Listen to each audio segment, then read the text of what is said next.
Hey guys, Nick here. I'm going to go ahead and just state the obvious. This is a marketing tool for my real estate business. I've been a realtor for 20 years right here in Nashville. But who wants to listen to a boring podcast about real estate?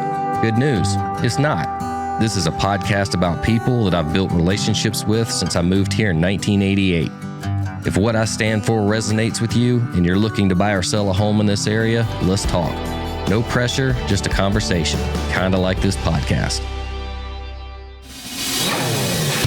This is the 615 Podcast with your host, veteran realtor and entrepreneur, Nick Woodard. All right, guys, welcome back to the 615 Podcast. Today, I'm excited to chat with a real estate colleague that is considered one of the top producing realtors in all of Nashville. He's one of a handful of the other agents that I've looked up to for many years. He is an incredibly successful business owner and has done it the right way. Welcome to the show, my buddy, Josh Anderson. Thanks for having me, man. Thanks for coming, buddy. Yeah. So Josh isn't just a fellow Nashville realtor. He's an avid SEC football fan, but he's also a damn coon ass, a dirty LSU fan. Yeah. Hey, listen, I grew up, my dad played football at Tennessee. I grew up a Tennessee fan, and then I moved to Louisiana and then back to Nashville. Well, with 8 weeks left till kickoff, we can be peaceful for the next hour. For sure. Well, we did just win a national championship, College World Series. You did? Not in the right sport that brings in all the money, but yeah. Dude, how that happened, how that unfolded. I was there. Oh. I was sitting like 10 or 12 rows up and watching game 2. We flew in Sunday morning and then out Sunday night. And that coach, man, the whole thing was crazy. Uh-huh. Right, you can't make you can't do that, but B, you can't make that call either. Like, you can't throw that guy. No. That was huge. So it was bad. Well, Josh, tell us a little bit about your background. I think we started both in real estate around the same time, 20 years ago, give or take. Yep. So I'm originally from Nashville, lived here until I was 10. Grew up in Louisiana, came back in 2004. And so I got my license in 2006. I actually got it on April 1st. Okay. So April Fool's Day. Gotcha. And then, I guess I saw maybe a year and a half of good market before 2008 rolled around. And, I had my head down the whole time. I did the basics really, really well. I didn't know that at the time. I did the basics really well because I didn't have any money. And I didn't have a plan. Being poor is very motivating. Very motivating, especially at 27. So no money. I was coming off of a $31,000 a year salary. So I really didn't have any money. And I did the basics really well because I didn't know what else to do. I did 75 open houses my first year. I wrote 10 handwritten notes every day. I made 2, 3, 4 hours worth of phone calls. Like all the things that you're supposed to do as an agent. I happened to do them really well. And then 3 years in, I started getting referrals pretty consistently. And then in 2010, I started the Anderson Group. Well, and that kind of goes into my next question. So myself, I'm an individual agent. I've been doing, on my own for 20 years. You run an actual team and a team that puts up like heavy numbers, big numbers, like Alabama over LSU numbers. Love it. All right, I'm done with that. All right. So, I mean, you guys are doing what, 150 million a year. Yeah. So tell us the difference between running a team and all the inner workings and dynamics of a team compared to just if it were just you slinging houses. Yeah, there's definite pros and cons. Uh-huh. We actually had a conversation in my office last week with my director of operations. She's like, you just want to get rid of everything and just me and you and like a showing agent. And I was like, I'd probably net more money. So kind of how it evolved. I didn't get into the business thinking, I'm going to go start a team. It was more 3 years in. I was like, I could be working 17, 18, 20-hour days and not be able to get to all of the people that have reached out. Right. And so I brought on an administrative part-time person. And then after that, I brought on a buyer's agent. And she did, I think, 23 deals her first year. And that really helped us to go from I was doing 65 or 70 deals before I brought anybody on. Man, that's heavy. That's it was a lot for one person. It was a lot. Now I want to do like 20 deals, just same dollar volume, just different price points. And people ask all the time, like, who's your ideal client? And it's when I was 27, it was first time home buyers because all my friends were first time buyers. So, pros and cons, I think the hard part is I have a set of expectations and we have a lot of accountability, on our team, and not everybody likes to show up 5 minutes early. Like realtors, so you're managing people. You're managing people. Yeah. And, that's a good way to be set up for failure. But I do love that we're able to go out and do more deals. It allows us essentially more money and more community. Like one of our core values is give where you live.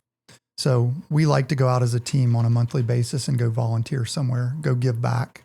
The community's done amazing things for us. And so we just try to get out in the community as much as possible. So what's kind of your, you can't really say what's your secret sauce, but like being successful in this business is not some people can do a one-off. Okay, you had a great year, or you had, referrals come in, or you sold a big house, or you've done it consistently year after year after year. So kind of what is that secret to maintaining what you have, but also growing it exponentially?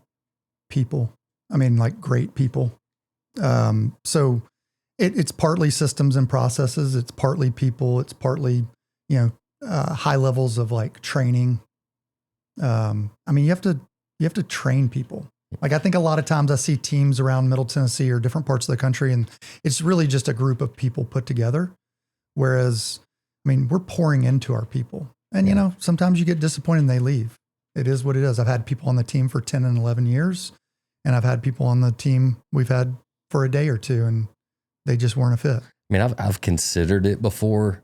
I'll be the first to admit I am horrible at delegation. Yeah. Like trusting other people to do things the way that I would have them done. And I know that's going to create burnout at some point. Yeah.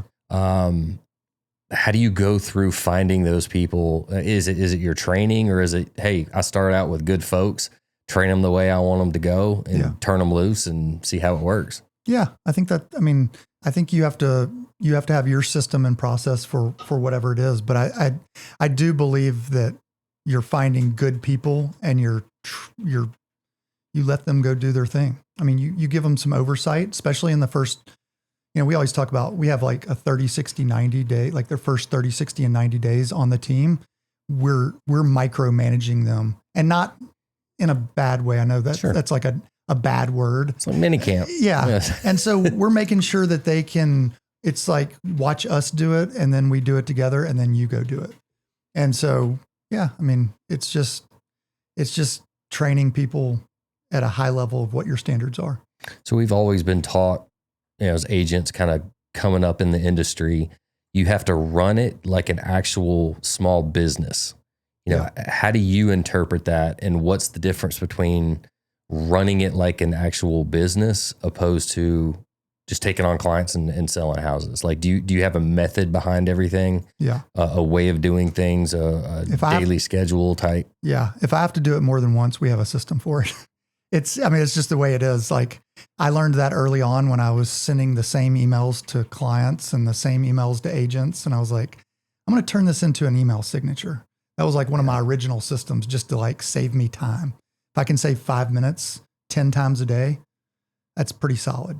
Yeah. So you have to systematize everything. And we've got intake forms, we've got checklists for our buyer strategy sessions. And it didn't start out that way. It was just like, man, I keep doing the same thing, and so we just learn as you go. And we learn. Yeah. I mean, I kind of learned as I went, and then I started looking at other businesses and going, what are they, why, not even in real estate, just other businesses, and just looking at their, like a manual of how to run, like a, operations manual, essentially. So obviously the name of the game in real estate, in any successful business, is not only excellent service, but also building your brand. Yeah. So you've done a fantastic job of branding in Nashville. What are some of your outside the box ways of kind of getting your name out, serving people, getting out in the community? Like, do you have anything that's maybe outside the box?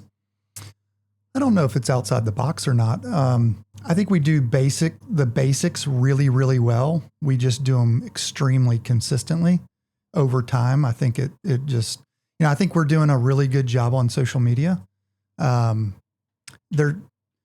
There's certainly, I'll just take social media, for example. I don't want to be an influencer. I don't want to be like, I want the business people to come to me. So like my ideal clientele is on LinkedIn.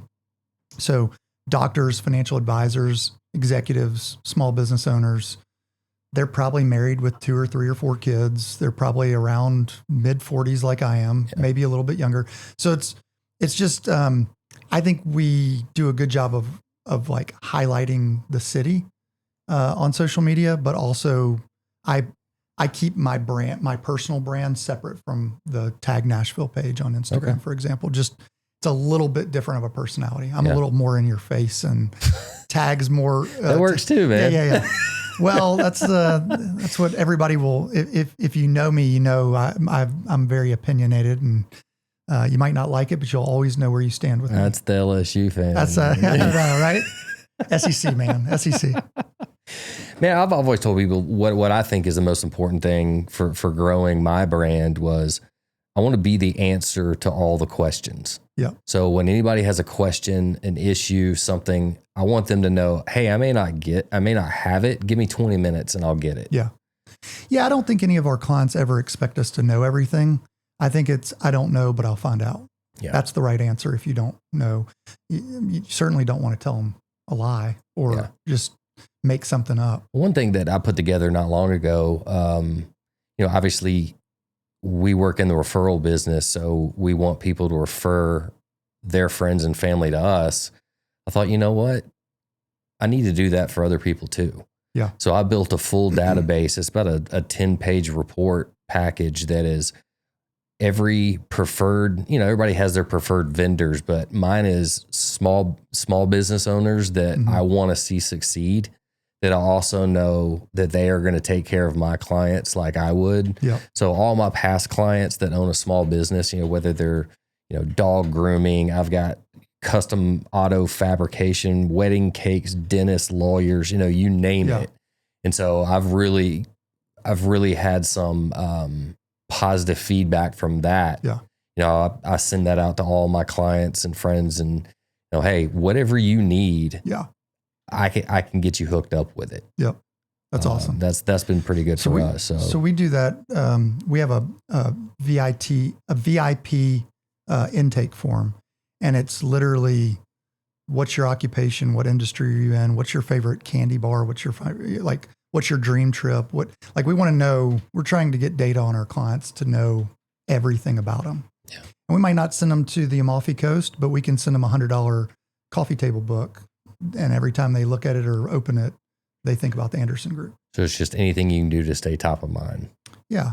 So you asked me, what do we do? I don't think we do anything crazy. Like I do a lot of swag as far as like really super duper comfortable t-shirts, and we give hats, and we have like Vury jackets that we've given to top VIP clients, coffee mugs, just all the things like, but so I need to start selling these 615 hats. Don't I? I'll take one. Yeah. It's like somebody told you that. Someone told me that several times. Yeah. But it's like, go give out your hats, go sell your hats, whatever it is. It's, I used to do bulk type stuff. Now it's like all about quality. I might only buy 5 of something, but I'll give them 3 of them away to my top clients. Yeah. So man, kind of going off into another subject, we talked about this actually in the last podcast with my buddy Daniel Isbell. You manage a massive portfolio of business. So I also know that you're heavily involved with your kids. Yep. You've got a farm, piece of property somewhere. Yep. Hunting, fishing, all that. How do you manage taking care of your clients with a massive portfolio and also being at all the things, man. Yeah. Because that's the hardest thing in my life is I want to be at everything with my kids, but I always want to be available Yep. to my clients as well.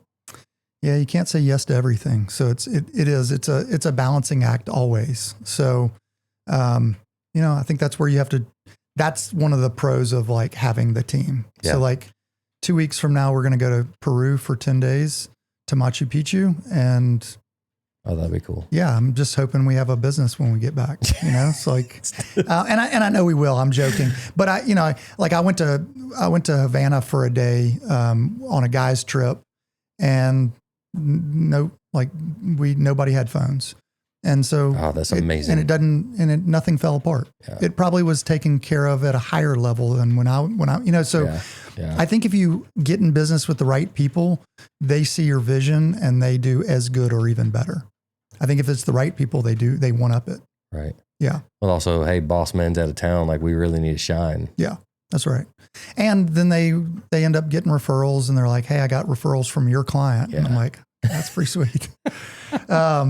So, it's really just, I mean, I think it's hard. I wake up at 4:30 every morning. I go work out I'm at D1 at 5.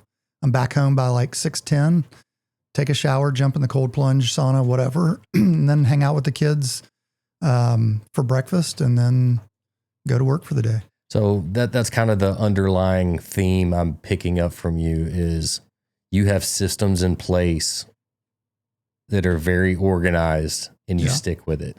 Very structured. Yeah. And everything goes on the calendar. If it's not on the calendar, it doesn't exist. happen. Yeah, it doesn't exist. And my wife early on really struggled. Like, I have to get on your calendar for a date night. And I was like, you don't understand. Now she's like always wearing me out about putting stuff on the calendar. Yeah. So it works. And we also she owns a staging and design company in town. Okay. So it's, Give her a shout out. we, What is she? What's her business? Homestyled Nashville. Okay. She's probably the largest home stager in Middle Tennessee. She just opened in Huntsville, Alabama, and I think she's going to try probably first quarter for Chattanooga. Okay. So Very cool. really, I think I bought the first couple houses worth of furniture, and then it just like, I never got paid back for that either. It's weird how that works, isn't it? Uh-huh. Yeah. Yeah. She's an awesome designer and stager though. She Very cool, man. takes care of our clients and works with all kinds of agents and developers and builders around town. Well, that's very cool that like y'all have careers that tie together and you can help each other. Like I have a window cleaning business that I'd opened in college, 25 years ago, long before I ever got into real estate. Yeah. And now I've just tied it in. That's a part of my listing package. That's a part of my client gifts. It's That's awesome. Utilize that as well. Yeah. So ancillary businesses, man. Yep, That's where it's absolutely. Well, man, talk a little bit about your post-closing relationships with your clients, because that's how you grow, exponentially. I always say I don't have past clients; I have forever clients. That's right. Like I have always pride myself on never falling off after the closing. Like I want that relationship forever. Yeah, there's a statistic out there, and I'm probably going to butcher it a little bit, but it's like 87% of homeowners would be willing to work with their agent again, and only 25% do. Yep. So there's a 50+% gap there that's free business. And we're at the closings. We check in on them. Like if they close on a Friday, we check in on them over the weekend. And then just like we put them on a market report, they come to all of our client events. they're invited to everything forever. Yeah. And so it's just staying in touch with the client and, hey man, how's the house? Do you need any vendors? Do you need is there anything I can help you with? So you're just touching base with people on a regular basis? Once a quarter, twice a year, whatever it is. It's just checking in like, hey man, I didn't forget about you. And I'm assuming you have that in a system reminding you. Yes. Forever. Yes. See, those are, I have to learn from like you. Sometimes at the end of the day, I'm like, I did so much, but I can't tell you what I did. Yeah. Yeah. It's just 1,000 things coming at you at any given time. Especially on Mondays. Of course. It's a Monday. So, yeah. So I kind of wanted to say this to anybody listening. You can tell just from hearing from our conversation, having good relationships with other agents is incredibly important. Yeah. It's really interesting. I mean, when I first got in the business, I was always kind of like, no, I'm just going to do a bunch of business and all my time is going to go toward networking with new clients or existing clients or whatever. And the relationship, and I've known this before COVID, but post-COVID, I will say the quality of the agent getting in the business today, the expectations different, the world we live in is different. It's very interesting how few people that are real estate agents today that have gotten their license in the last 5 years or less, it's just different. I don't, I've got some friends that have been in the business like you and Jonathan Harris and some of these other people that have been 15 to 20, 22 years. And I have great relationships. Like if you sent me an offer and all things were the same, I'm taking your offer 10 times out of 10. I was just about to say that. How many, just to prove how important it is for whoever you hire as your agent to have good relationships with other agents. I can't tell you how many times I've sat down and have multiple offers on the table on one of my properties. The first thing I'm looking at is, who is that agent? Yeah. And have I worked with them?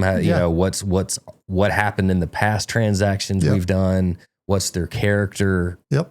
Are they going to get the deal done? I don't think the consumer knows that. No, not at all. And I also don't think that the new agents really know that. I mean, I think they'll learn it maybe, but it's mind blowing for me to I'm primarily a listing agent for the most part. I can't get feedback from any of these new agents. No. It's crazy. No. I mean, it's like your feedback is if they want it, we'll write the offer. And I understand that if you don't give me feedback, y'all aren't interested, but it's more than that. Professional courtesy. It's professional courtesy. You walked through my client's house, you probably opened up all their cabinets and did all the things, probably might have taken a water, and you don't have the ability to take 30 seconds to give me some productive feedback that I can use to help my client understand why y'all didn't pick it. Right. I don't expect them to run comps and give me all the things, but if it smells weird on inside, tell us. We need to know. Yeah. I just think and I don't think it's just real estate. I think it's across all industries. COVID, have you been to a restaurant lately? There's just kind of lax. Just refill my water. Yeah. You want 20% minimum, refill my water. And it just proves yes, there is competition between agents. I mean, we're all wired that way. However, none of us, we're not keeping a secret of what makes us successful. We just do it really well. Yeah. So it's I would gladly tell any of the agents that I'm friends with, okay, what's working for me, what's not working for me. You'll get into, of course, there's competition. People interview multiple agents. Yeah. There's been times where, I'll lose out on one. I'll call them, who was that? They'll be like, here's Aaron Kruger. I'm like, well, shit. Yep. Yeah. And I'm totally cool with that because she's great. And I understand. Yeah. Yeah. It's one of those deals. I tell people everything that we do in our business. I'll even give them the playbooks because I know most people aren't going to implement any of it anyway. So it doesn't really matter. Yep. And we're so far ahead of doing that stuff. We're always going back to our systems and going, how can we make it tighter, cleaner, better? Yeah. Maybe it only works up until 25 transactions a month. What do we need to do a system for 50? Did you say a month? Or whatever. 25 a month? Something like that. I think that was my year last year. Yeah. Well, the last couple of years haven't been amazing for anybody, have they? Yeah. Well, I learned a long time ago what sets high achievers apart is they focus on serving people, not on making money. Correct. And once you serve people and you take care of their problems, the money and the business and everything else comes along with it. That's right. So yeah, I'm kind of well, you know this. I'm when I talk to my team, we talk in sports. That's it. It's SEC football. That's all we talk about. And I reference Nick Saban a lot because he's the greatest of all time as far as coach goes. My God, if he had stayed at LSU. I know we'd have, that hurts. Yeah. I know. My wife won't my wife thinks he's the worst person in the world. Like, I can respect that. and I'm like, well, he didn't go directly from LSU to Alabama, which would be like a serious slap in the face. But he says, one of his videos, he says, everybody has 5 decisions in life. You can be bad, you can be good, you can be great, you can be excellent, or you can be elite. And those are your options. You're going to show up to the gym either bad, well, maybe you don't show up if you're bad, or you're good, you're great, you're excellent, or you're elite. And everything you do, you're one of those 5 things. Josh Anderson just quoted Nick Saban on the 615 podcast. I mean, yeah. I mean, he is the greatest coach of all time, right? I mean, so let's get into, people ask all the time, current market trends. Yeah. What are you seeing? So both of us have been in this for 2 decades, multiple cycles. What are you seeing in the current market trends, and what do you perceive the next 12 to 18 months to look like? Everybody kind of has their own theories, and I have mine. I'd love to see kind of what you're seeing and what you see is coming. Yeah. God, there's so much to unpack there. So, I've been telling people for probably 3 months, I'm having like the same handful of conversations with every buyer and every seller. And every buyer thinks it's a buyer's market. Every seller thinks it's a seller's market. I think they're both wrong and they're both right. It just depends. We say before we started, it's a buyer's market with no buyers. There's a buyer's market with no buyers, which doesn't make it a buyer's market, I guess. But, so we run through data with our team every week, and anybody that's an agent can do this. But we go through, like tomorrow, there'll be June 2024 versus June 2025 on MLS under the analytics. And so we're digging into this going, wow, this is really interesting data because it's very confusing. And this is why your agent needs to be experienced and they need to be able to know how to decipher it well enough to like where a 12-year-old would understand. Right. And so when you look at every county in Middle Tennessee is still technically a seller's market based on months of inventory, which I think is probably an old way of looking at it because it doesn't feel like a seller's market at all. Right. But then you go down into the zip code and it's much more of a balanced market. And then you go into neighborhood and it can be full on hardcore buyer's market. I mean, you go to Smyrna right now and look at townhouses. It's the most buyer's market. Like they're building tons of new construction townhouses and then there's the existing. And I know that because I just closed on a townhouse in Smyrna with a client and man, he just couldn't wrap his head around it. Yeah. Because when you look at like the average days on the market's up 18% over here, but list price is actually up 3% from last year, but the sales price is down 7%. I mean, there's just make it make sense. And it's so hard for people to understand. And a lot of people aren't good with graphs or pie charts.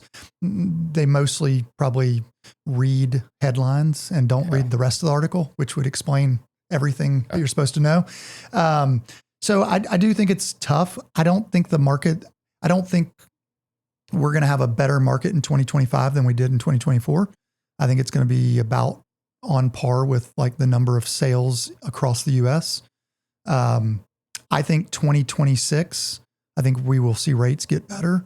Rates might even be at the November or December. We might see a smidge of 5.99, 5.9. Well, I was going to ask you, what do you think is going to happen? Because my projection, what I think is, and you're more analytical than I am. Let me know your thoughts on this, but seems to me like every year you have give or take the same amount of buyers in a pool.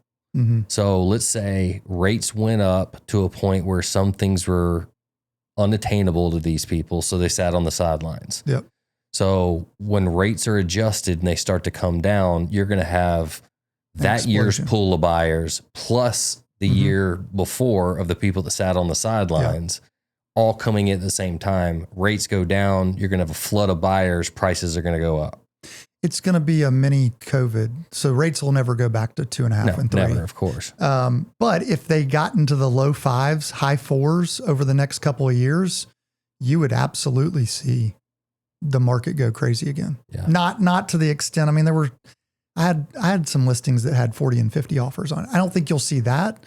But I do think I think the market would pick up dramatically. Yeah. And one of the things I think that's flawed though. Like not flawed. I think if you were a smart buyer, you'd buy in today's market and get a 3-2-1 buy down. Well, I came up with I don't want to say it's my idea. I thought of it. I mean, you could get a much better deal right now than waiting until rates across the board are exactly. 4.75. That's what I've told clients. Tell me if you think this, I think it's a great strategy. I got to figure out if it's legal, but small detail. Would it not make sense right now to buy a home with a higher rate or get the buy down, work out a deal with your lender where you can have a discounted or a free refi within 24 months? Yeah. So you get in the home when rates go down and when prices go up, you're already in that home. Mm-hmm. However, you've already worked out a deal on the front end where you get a refi at whatever that day's rates are. I mean, there's lenders out there that are giving free refis for 12 months from now. And they've been doing it for at least 12 months. So that makes sense to me. Find out and let me know. I feel, but I do love so I have a property in downtown Franklin that's for sale. It's listed at $1.3 million. If somebody did $1 million balance for a 2-1 buy down, it would cost the sellers $27,000. And it would save the buyer so much more money than getting $27,000 off the price. Right. I mean, hundreds of dollars more per month.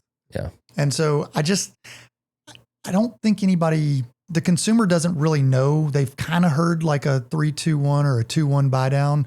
They don't really understand what it looks like as a side-by-side comparison. Right. And I don't think agents are particularly good at advertising or explaining it. Yeah. So I do think there's some deals out there. I just think, man, it feels like buyers right now, it's the first time in 10 years they've been able to negotiate, and they are wanting everything. Yeah. And they want everything to be amazing and perfect. And I'm like, God, this has gone so far the other way from what it was. And you have sellers still thinking, exactly. So well, who's going to budge? I mean, it really is a standoff. I've been telling people it's just this like, but it's just interesting. I don't think sellers understand that you can't have interest rates go up to 6.5%, 7%, and even 8%, and inflation goes up and prices go up. Right. Something's got to give. You know, unemployment staying where it is, GDP, like all these things. And then you've got, well, are we going to go to war?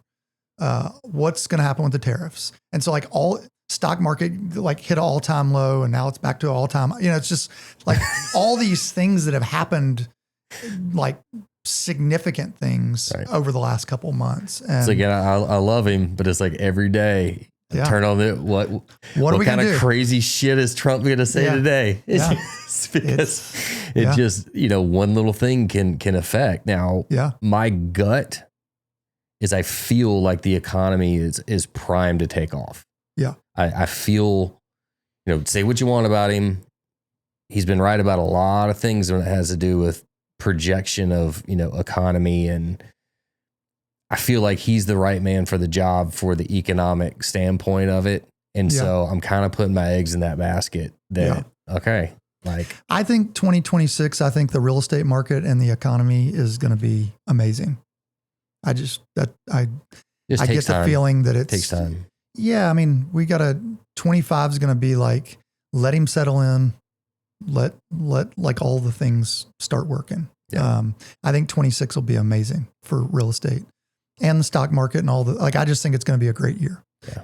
And I also think, so save your cash right now, get ready to put it into stuff. But I also think this can be an amazing market. I mean, if you show up and do the things that you're supposed to do every day, instead of like buying into the headlines of like, oh, it's terrible, you can have a great market. Well, again, I'm looking at my numbers. They're really no different than the past couple years. Now, the numbers are probably down in transactions, but the dollar amounts are up. So it's kind of offsetting.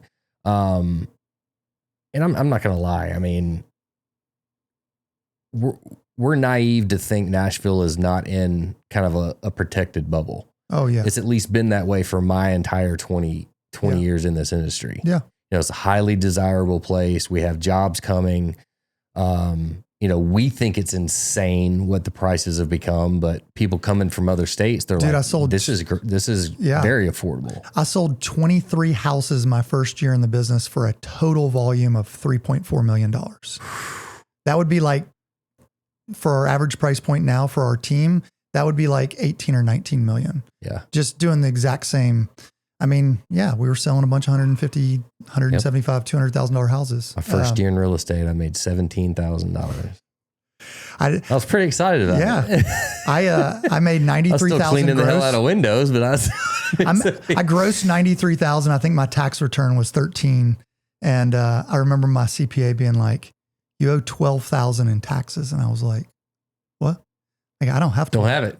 And he was like, "Well, that's not how it works. You have to pay it." And I was like, "How?" Like, I was like the end of my life as I knew it at the time. Well, the absolute best piece of advice I ever got, I had a kind of a mentor that was in the music industry that took me under his wing. He was a business manager, and you'll appreciate this just because you're managing, multiple people. But the most important thing he ever told me was every single commission check, take 30% out and put it in a completely separate account. That's not your money. Don't pretend that it is your money. After that story. Yeah.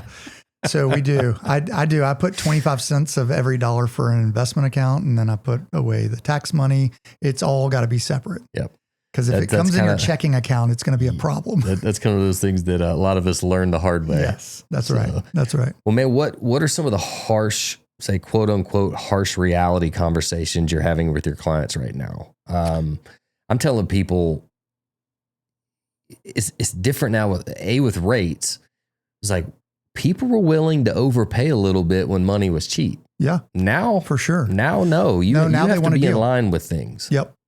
Yeah, I mean, the biggest conversation I'm having, because I primarily list properties, is it's price reduction conversations. Yep. And honestly, some of them are priced correctly and it still isn't enough. And people go, "Well, but," and I'm like, there's no other reason a home sells or doesn't sell. It's price, condition, location. Yeah, but condition and location, if the condition's horrible and the price is really good, somebody's still going to buy it. Yeah. Somebody will buy it and flip it. And location's always going to be location, right? I mean, you're always going to get a premium. Yep. Well, you're always going to get a premium for great location. But I just think it comes down to price always. Yes, you can say like, I can do some marketing here and there, but like my marketing isn't going to get you $50,000 more for your property. I went on a listing appointment yesterday and I told the lady, she was listed at 2.86 million, then lowered to 2.497. And I was like, I think it has to have a 1 in front of it. I was like, I think you're $500,000 at least overpriced. Yeah. You're on the lake and you don't have a dock. Like that's a problem for anybody that wants. So, it's really not, I think if you're an expert at pricing, I think you can tell people and like, look, I'd like to be your realtor, not this go around, but the next go around. I want to help you sell it, but like, anybody that tells you 2.5 is just trying to get a listing and they're hoping that they might pick up an unrepresented buyer. Yep. I think more agents need to be expert level at having fierce conversations. And I think what a lot of people don't understand is, let's say you get a $2.5 million listing, it's overpriced. It's probably not going to sell. You're not just not making money, but you're throwing good money after bad. Right. Because you're still putting marketing efforts, you're still putting your money into it, knowing it's not going to sell. Either your time or your money or both. Yeah. I mean, it's like we pay to have a courier take out our signs and lock boxes. And like, even if, all of it adds up. Drone photos, twilight photos, like all the professional photos, like you're $1,000 or $1,500 into a listing like that pretty quickly. And I don't even care if I pick up an unrepresented buyer. I mean, that's fine, but they're not buying anything right now. Right. So, I think people just have to, I think sellers have to get a little more realistic. And I think buyers need to like take it down a notch. Realizing you made 100% gain in the past 4 years. Yes. Like back at it's okay. Yeah. It's okay to make 80. Like that's what and this lady was like, I'm not going to sell it for that. And then, the next sentence was how motivated she was. And I was like, you're motivated on your price and your terms. Yeah. You're not actually motivated what the market's Make me telling you. move. Yeah. It's a make me move Make price. me move. Yeah. Absolutely. So what do you think are the most important tools? Obviously we had the pricing conversation. So pricing aside, what do you think are the most important tools right now for marketing properties? Mine's always been high quality video, drone. I like being present in the videos, not that it's an ego thing by any means, but I think if you're present in your videos, that builds your brand. Mm-hmm. And by building your brand, you get more eyeballs. By getting more eyeballs, more people are going to see that property. for sure. So, I know a lot of agents hate it, but I think you have to start getting comfortable with being on video. Yeah. Yeah. So one of the things so I would agree with you. My number one is like from a tool perspective, you got to have amazing photos and video. Like you have to have, I know that's super basic, but like Sure. to me, that's the most important thing outside of the price is like, you have to have really great photos, great video. I'm finding the more creative stuff too. Yeah. Like anything you can do, just like, the social media world, it's all about attention. Like Yeah. we're all fighting for attention. Yep. So what is it that you can do that brings more attention to that property? A lot of it has to do with your brand. Yeah. It really does. Yeah. I think it's even small things like the twilight photos, for example. I mean, if you've got a lake property, for example, you got to have drone. You got to You're have selling the amazing feeling. Yeah, I mean, Yeah. you're selling a lifestyle. You're still selling like this is what you're going to go to bed and wake up to every day. And so I think a lot of times it is just the basic things. Yeah. So man, I'm gonna wrap this up with a couple questions here on. So as someone as yourself that's risen to the top of his profession, what advice would you give someone starting out right now or thinking about becoming a real estate agent? in the real estate environment that we're in, Don't do it. Run. Figure out, Now, get into AI. if they've made the decision, I'm doing it regardless of you telling me to run and get out. Honestly, I'm saying this, it's probably a little bit self-serving, but honestly, I think this market is too hard not to be on a team. Like, I think you should be on a highly well-run, well-oiled machine of a team. Are you recruiting me, Josh? No, I'm just saying, no, you've been in business plenty of time. I'm just talking about like a brand new agent that doesn't know what they don't know. I mean, you need systems, you need processes, you need leads, you need some kind of support, some kind of training. You need a CRM. And even if you're not going to plan on long-term being on a team, I just think, man, sellers are expecting us to do everything right now. And I think it's a really hard thing to be an individual agent that's also brand new and doesn't even know that, Right. I've never had a price reduction conversation. I don't know how to market myself. Like, you're going to have a hard time. Yeah. So, I mean, there's probably a lot of different directions. But The only way to be good is to surround yourself with good people, better people. And if you're brand new, you got to work 100-hour weeks. Yep. And I know that sounds silly, but if you want to catch up with me, you got to put in 100-hour weeks. If you want to catch up with somebody that's already been in the business for 5 years, you're way behind. I think a lot of people don't understand in our business, if ran correctly, it grows exponentially. Mm-hmm. So you put a lot of the legwork in on the front end. And then at that point, it's a matter of, yes, you're bringing in new stuff, but you're also nurturing your past stuff, and it continues to grow and grow and grow from there. Man, it's a contact sport. I mean, this is why we talk about SEC football. It is a contact sport though. Like, you've got to go network in addition to your job. You got to show up every day. You got to shake hands. You got to kiss babies. You got to do all the things. I mean, there's a sales component to it, but I think it's just a massive relationship industry. Yeah. I wrote a couple notes here. The advice that I would give: learn how to master social media. Learn everything you can about building your brand. Yep. My business changed exponentially I was actually on his podcast not long ago, but have you ever heard of the real estate marketing dude? Mm-hmm. So Mike Cuevas, Yeah. I started listening to his stuff a couple years ago, and it was all about building a brand. Yeah. And so, I'd wear the suits and all that. And after a while I was like, this ain't me. This is not me at all. Like I am t-shirt, boots, jeans. Yeah. And I was like, you know what? 615 hat. And then I just became authentically me. And that completely changed everything. Yeah, Yep. there's people that aren't going to want to work with me. That's fine. Yep. I'm an acquired taste. Yep. I get along really, really well with my people, and some people, are not going to like that. Yeah. But I learned, mastering social media and branding. Yeah. I would tell people starting out is probably one of the most important things you can do. So I've got 2 books for you. Brand It by Ryan Serhant. That's a really good marketing book. And then Gary Vee's new book, Attention Trading or something like that. I'm like halfway through it. It is I'm a big Gary Vee fan. So detailed. It's an amazing book. But man, Gary Vee's is a hard read. Yeah. And not in a bad way. It's just, he gives examples and like gets really nerdy into all the clicks and click through call to actions, all the stuff. So the crazy thing about that's ever changing too. So that you can learn that. That book will be irrelevant in 5 years, like maybe a year or 2. Yep. So you have to stay on top of it. That's right. Yeah, I would agree with you. Social media, I'd take it even like the whole umbrella of marketing, branding, and then AI. Yeah, that's when I gotta learn. We have to get over this in our freaking industry where everything is nestled.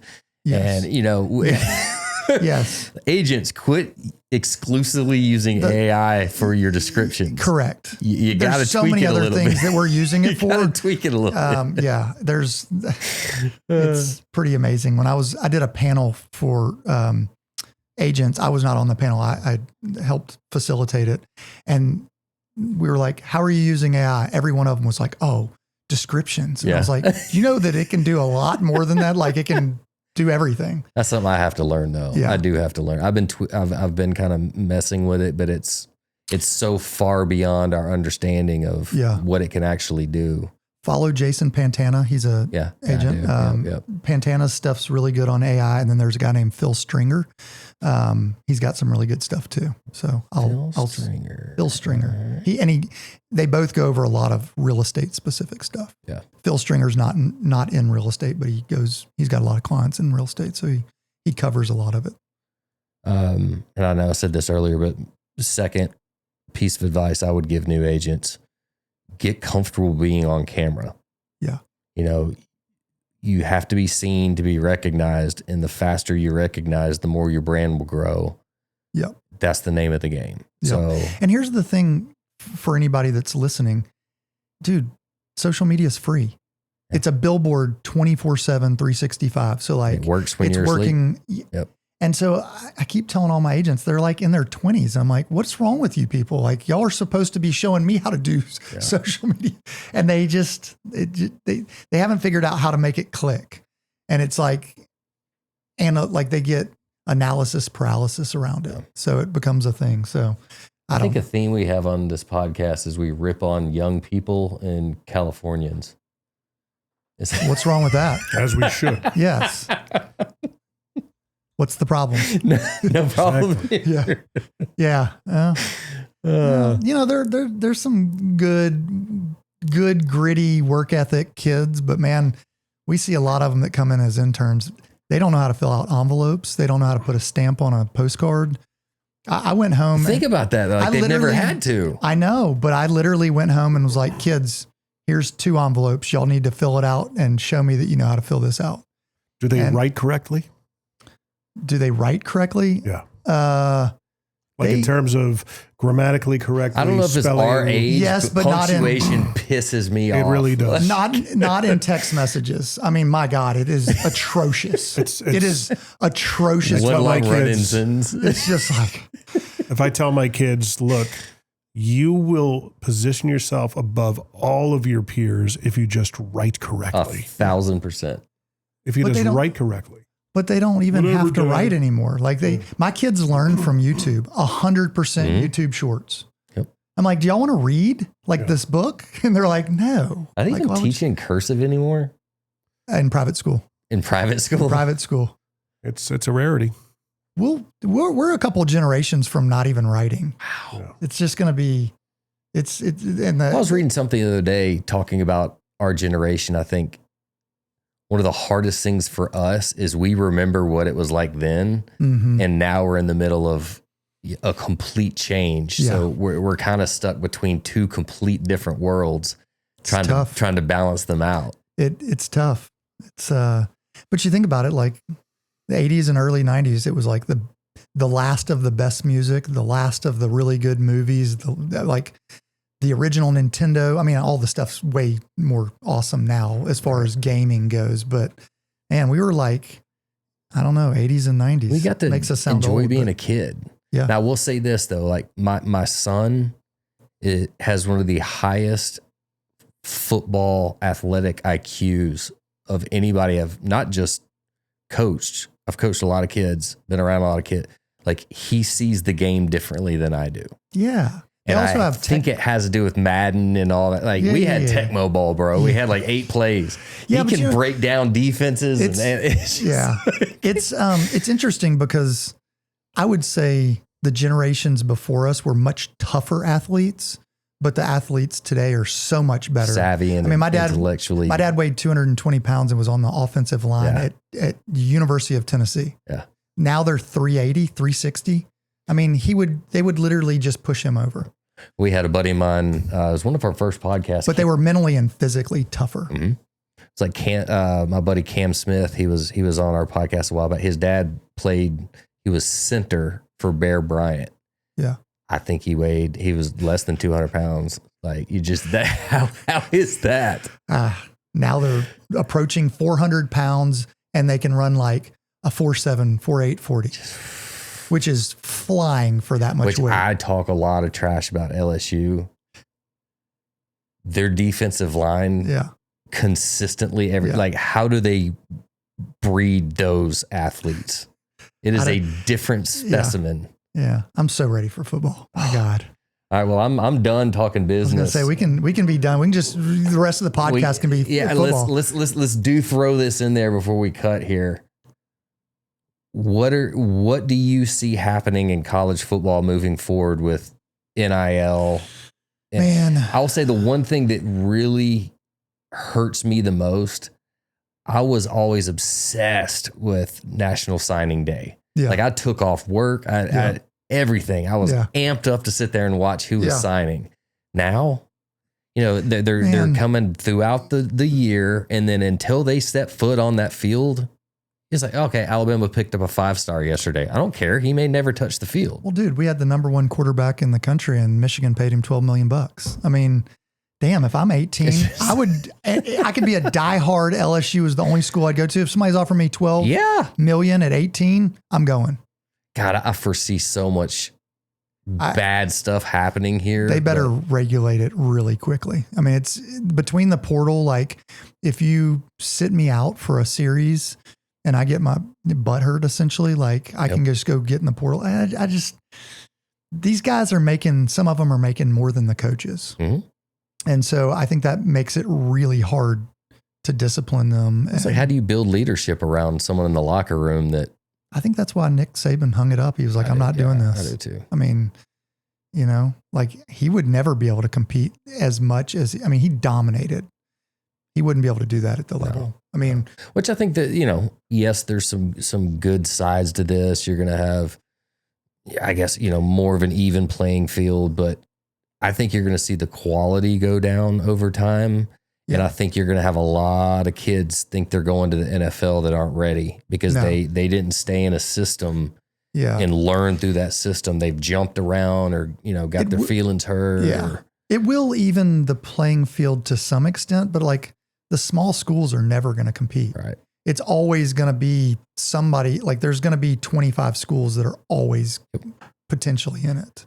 So I know we don't have a lot of time for you to think about this, but my brother came up with this question a while back.